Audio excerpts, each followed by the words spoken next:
E agora vamos falar aqui, nos encaminhando mais para o final da aula, vamos dividir o grupo dos feldspatóides em subgrupos específicos, com as suas características microscópicas mais específicas. Vamos começar aqui com o grupo da nefelina. Então aqui, quando a gente fala que é o hexagonal negativo, já deve surgir para vocês a ideia de que é um sistema uniaxial, tá? Com sinal negativo. Houve subtração de retardo de raios, de índices de refração, tudo isso já foi vencido. A gente já pode começar a conversar sobre esse tipo de análise. Uma troca, uma substituição aí no sistema de potássio por cálcio, perdão, de potássio por sódio. Pode existir essa substituição gradacional. Nós temos aí alguns tipos específicos de minerais dentro desse grupo em função da temperatura com que o magma está sendo cristalizado, mas nós temos aqui, de maneira a melhor visualizar essa situação, um sistema binário, um gráfico aqui binário, em que você consegue observar em função de elementos de potássio no sistema, mols de potássio no sistema, como que o sistema vai se comportar. Se você tiver a nefelina, você tem menos potássio do que você gostaria no sistema, então você não vai conseguir cristalizar a calcilita, porque não tem o que é necessário. Do outro lado, se você tem potássio de sobra, você vai colocar uma estrutura que é mais semelhante à da calcilita, porque entra o potássio, lembrando que o potássio tem um raio iônico um pouquinho maior, ele vai acabar fazendo uma disrupção no sistema cristalográfico, e existe uma lacuna composicional aqui, tá? Então, é sempre bom ter em mente esse tipo de análise quando a gente está trabalhando com o grupo da nefelina e da calcilita, mas para facilitar a situação, é sempre interessante também mencionar que os feldspatóides eles podem ser estudados como se fosse um paralelo dos feldspatos. Então, se você sabe como o sistema dos feldspatos se comporta, como o sistema dos feldspatos é gerado, é muito mais fácil transladar esses conhecimentos para a área dos feldspatóides. O contrário também funciona, sempre tendo em mente que eles são semelhantes, mas as pequenas diferenças que eles têm são definitivas para gerar grupos distintos. Aqui, novamente, uma imagem da nefelina, da estrutura cristalográfica da nefelina. Você tem aí faces específicas cristalográficas, a mais interessante delas, inclusive a que a gente utiliza para fazer várias análises microscópicas, é a face 001, que é aquela que é perpendicular ao eixo C. Algumas propriedades importantes da nefelina e dos minerais que compõem o grupo da nefelina. Vou deixar aqui para vocês observarem com mais atenção depois. Inclusive, existem fichas de descrições microscópicas desses minerais que vocês podem ter acesso através dos sites da bibliografia que a gente passou para vocês. Temos o grupo da leucita, que também é uniaxial, inclusive ela pode ser até pseudocúbica, ela pode ter um sistema aí que se assemelha a um sistema cúbico, mas não é um sistema cúbico. Nós temos aí várias características, tanto de macroscopia, dureza, densidade, características microscópicas também. E nós temos a ocorrência, né? Como que os feldspatos ocorrem? Eles vão ocorrer principalmente em rochas ígneas, que são ricas em elementos álcalis, que são ricas em potássio, ricas em sódio, ricas em cálcio e, consequentemente, pobres em sílica. O grupo da sodalita é um grupo interessante porque é cristalizado no sistema cúbico, isso significa que esses minerais são isotrópicos, lembrem-se disso. Temos aí algumas características macroscópicas e microscópicas, lembrando que em microscopia nós temos que o mineral é isótropo porque é do sistema cúbico. Só temos um índice de refração, não existe retardo entre índices de refração, porque apenas existe um, e, em consequência, todas aquelas propriedades, aqueles fenômenos que a gente observa quando o analisador está inserido, deixam de existir. E onde que a gente observa? Bom, a sodalita e os minerais, os membros do grupo da sodalita aparecem muito em rochas ígneas alcalinas, podem ocorrer por alteração, a sodalita pode ser um produto de alteração. Podemos ter até em situações bem específicas por metamorfismo, tá?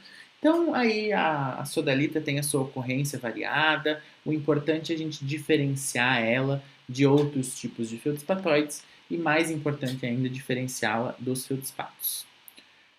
Vamos lá, então. Se a gente fosse trabalhar com uma matemática, com uma receita de bolo, a gente poderia falar que a sodalita ela pode ser compreendida, ela pode ser entendida como 3 moléculas de nefelina e uma molécula de sal. Então é como se você jogasse dentro de uma bacia 3 partes de nefelina, joga lá 3 partes do que a nefelina é composta, a composição química da nefelina, e uma parte de sal de cozinha.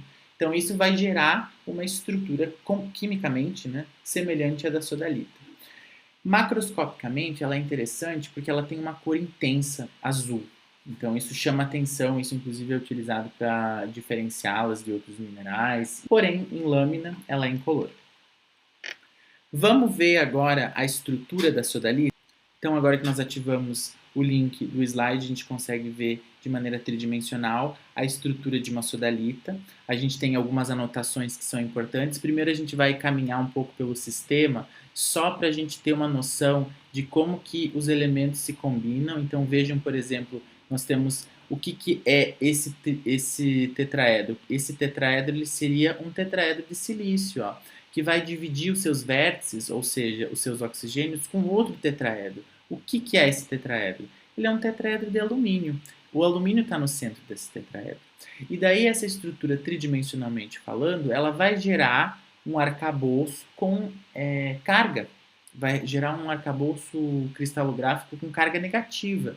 E daí a gente precisa entrar com outros elementos para anular essa carga. E é aí que a gente entra, por exemplo, com o cloro, mas ele não é o melhor exemplo, porque o cloro é negativo. Já vou falar com você sobre ele. Vamos trabalhar com o 3, que é o sódio. Nesse caso, quem está eliminando a carga é o sódio.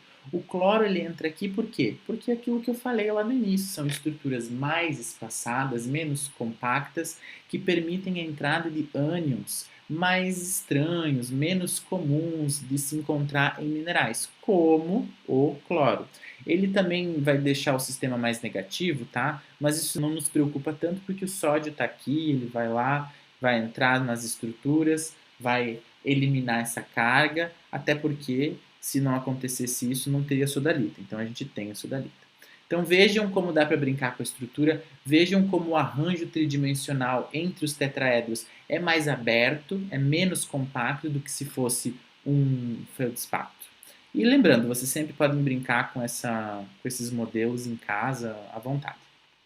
Vamos finalizar aqui os grupos, né, os subgrupos, né, dos feldspatóides, o grupo da cancrinita visnevita. Temos aqui tanto as propriedades macroscópicas quanto microscópicas. Também muito comum em rochas ígneas alcalinas.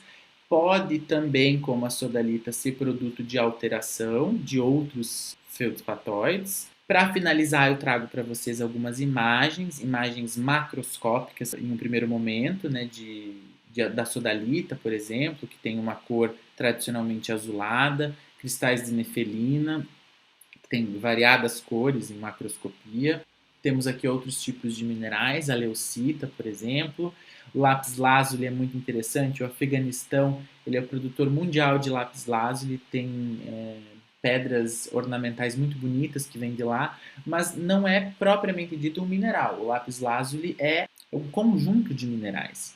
A lazurita, a calcita, piroxena e pirita. Então, se você for ver assim de maneira bem definida, o lápis-lazuli é uma rocha, porque ele é composto por minerais diferentes.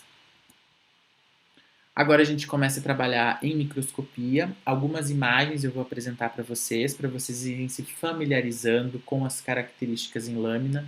Todas as características estão apresentadas a vocês em outros momentos desse módulo, então vocês não precisam se preocupar, mas observem que, por exemplo, a birrefringência e, por consequência, a cor de interferência da cancrinita tende a ser maior do que outros tipos de feldspatóides. Por exemplo, nós temos a nefelina aqui. A nefelina seria esse cristal aqui com relevo baixo, ele não teria cor. Aí quando a gente cruza os nicóis, insere o analisador, você tem aqui um sistema que tem uma cor de interferência muito baixa, tem uma birrefringência muito baixa, tudo isso quando comparado, né, à cancrenita. A sodalita, como já mencionado, tem a característica de ser um mineral isótropo, então quando você cruza os nicóis, quando você insere o analisador, vai ficar tudo escuro, tudo extinto, porque esse mineral é do sistema cúbico, não importa quantas vezes você girar a platina ou para qual lado. Já em nicóis paralelos, é um mineral que tende a ter um relevo baixo, tende a ser incolor, então é muito importante ter essas características em mente quando for descrever esses minerais. A leucita, ela tem, olha que interessante, a leucita aqui você consegue observar minerais de outros grupos, né? Eu acredito que aqui sejam inosilicatos, olha que interessante, o relevo dos inosilicatos é muito maior do que o relevo dos cristais de feldspatóides que estão aqui no meio, que no caso são a leucita. E quando a gente cruza os nicóis, a leucita tem uma birrefringência tão baixa, a cor de interferência é tão baixa, é tão de primeira ordem, que é quase como se ela fosse pseudocúbica, é quase como se ela fosse isótropa, porque é tão baixa a birrefringência dela, ou seja, a diferença entre os dois raios, os dois índices de refração é tão baixa que parece que teria só um, mas na verdade não, tem dois. Então vejam como é interessante a gente analisar o comportamento da interação da luz com esses minerais quando a gente já tem um arcabouço acadêmico maior para trabalhar com essas características aí, né? Por isso que a luz se comporta dessa maneira, porque a estrutura cristalográfica da leucita e dos outros feldspatóides são da maneira com que a gente tem descrito e trabalhado nesse módulo. A nefelina aqui, novamente, é um cristal que tem um relevo mais baixo quando comparado, por exemplo, isso aqui são cristais de biotita. Então, quando a gente compara a biotita com a nefelina tende a ter um relevo mais baixo. Parece que não é, mas é bem mais baixo que o da biotita, que é um filosilicato. E, novamente, aqui, a birrefringência e a cor de interferência baixa. Lembrando que a birrefringência é um número e a cor de interferência é um fenômeno. Mais cristais de feldspatóides, olha que interessante, cristais euédricos de nefelina, por exemplo, em rochas vulcânicas alcalinas. Cristais de sodalita, então você vê como os cristais são grandes aqui, totalmente isótropos, obviamente, né? Eles são do sistema cúbico. Tem algum tipo de alteração que a gente consegue observar nesses cristais. Mais imagens, aqui no caso sanidina, em meio nefelina, associado a cristais de sanidina. Esses cristais ripiformes aqui são de sanidina em rochas vulcânicas. Então você vê como é possível sim encontrar em equilíbrio tanto cristais de feldspato com cristais de feldspatóide, quanto cristais de feldspato, obviamente com cristais de quartzo a gente vê isso de maneira muito comum. Mas não é possível encontrar em equilíbrio, em estabilidade, em paragênese, cristais de feldspatóide com quartzo. E agora, para finalizar a aula, eu vou trabalhar com vocês com a ferramenta do microscópio virtual e também lembrando que eu vou utilizar em todas as minhas videoaulas apenas um exemplo, tá? Que é para vocês irem se familiarizando com o grupo, mas é responsabilidade de vocês procurarem rochas, procurarem amostras, procurarem situações em que vocês vão ser apresentados a outros grupos de minerais e a outros minerais desses diferentes grupos. Então vamos lá. A gente clicou no link que eu coloquei no slide e a gente vai ter aqui uma noção da rocha, da onde a gente está trabalhando. Então é um cienito, é uma nefelina cienito, uma rocha alcalina que tem nefelina em sua composição. Temos aqui algumas informações da rocha, que é importante, e vocês vão observar que vocês têm alguns tipos de informações. Então, para a gente ler um pouquinho sobre o que a rocha tem, do que ela é composta, como a gente vai observar os minerais que compõem ela, e daí a gente vai entrar, nesse link microscópio, em que a gente vai poder ter acesso a informações dessa rocha sob um microscópio de luz transmitida, microscópio óptico de luz transmitida. Então, coisas que vocês precisam entender. Primeiro que essa aqui é uma visão em luz paralela. Se vocês quiserem mudar, vocês clicam aqui embaixo, tem uma luz plano polarizada, vocês vão observar que muda, é como se vocês tivessem inserido o analisador. E aqui é o zoom, tá? Olha que interessante, o zoom, se vocês tiverem paciência, ele vai se atualizando e vai transformando a imagem, colocando ela de uma maneira bem mais nítida para vocês observarem com mais detalhes como que a rocha, qual que é a trama da rocha, qual que é a textura, o formato dos minerais. Então vocês vão poder descrever à vontade essas rochas e essas lâminas. E esses números aqui são momentos importantes que vocês vão poder utilizar para vocês trabalharem como se estivesse no microscópio. Então a gente vai clicar no 2, por exemplo, e agora a gente vai poder construir a nossa atividade de descrever uma lâmina realmente como se vocês estivessem em frente a um microscópio petrográfico. Então vejam que aqui você tem o campo de visão da luz plano polarizada e aqui é como se você tivesse inserido o analisador. Vocês conseguem, com o auxílio do cursor, ir girando a platina para ir descrevendo e observando a mudança das características dos minerais que vocês estão descrevendo no momento. Então vejam que interessante, esse aqui é um cristal de um mineral que teoricamente a gente não viu ainda, mas você vê que conforme a gente gira a platina, olha como o pleocroísmo desse mineral é intenso.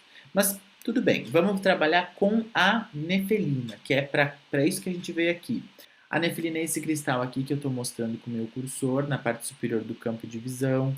É um cristal incolor que tem uma turbidez, que tem como se fosse porções do cristal que estão alteradas, que passaram por processos de alteração, gerando outros minerais secundários, por isso acabou afetando a limpidez do cristal. Quando a gente compara com cristais aqui de baixo, por exemplo, que são cristais de feldspato, tá? Então a gente consegue ver aqui em luz plano polarizado, olha os feldspatos, eles têm geminações muito características. Conseguimos ver aqui que a nefelina está de fato alterada para algum outro tipo de mineral, possivelmente cancrenita, talvez. A gente consegue ir girando a platina para ir descrevendo, tomando nota das modificações, das mudanças. E se a gente voltar, a gente pode voltar para o espécime, que é a nossa rocha cianito-nefelina, ou nefelina cianito, no caso, né? Vamos aqui no microscópio novamente para poder ver um outro campo, tá? E aqui a gente consegue ver um outro campo de visão. Esperar um pouquinho, né, obviamente, ele carregar, e vocês conseguem ver também a nefelina associada a cristais de feldspato aqui, a um outro mineral que não vamos comentar agora, e conforme vocês vão girando a platina, vocês vão tomando nota de características, por exemplo, a birrefringência. Qual seria a birrefringência? Bom, a gente veio aqui, analisa visualmente a cor de interferência, um cinza de primeira ordem, né? Você vai lá na tua carta de cores, faz a interpolação entre os 30 micras da lâmina com a cor de interferência que você identificou, para você ver qual a birrefringência. Mas eu vou dar um spoiler aqui, é uma birrefringência bem baixa, porque nós temos uma diferença bem pequena entre os índices de refração. Então isso gera, o fenômeno que isso gera é uma cor de interferência bem baixa, de cinza de primeira ordem. Então é assim que a gente vai trabalhar a partir de agora. Eu peço a atenção de vocês, se vocês tiverem alguma dúvida, vocês sempre podem me procurar para tirar essas dúvidas, mas é assim que a gente vai trabalhar a partir de agora, utilizando essas ferramentas remotas para tentar trabalhar com as descrições e o conhecimento e a construção de uma biblioteca mental de minerais e características de minerais que vocês vão precisar e vocês vão levar ao longo de todo o curso. Então eu vou encerrar a nossa aula de feldspatóides aqui, lembrando que essas foram as aulas gravadas previamente para vocês terem uma noção básica de como funcionam do grupo dos feldspatóides.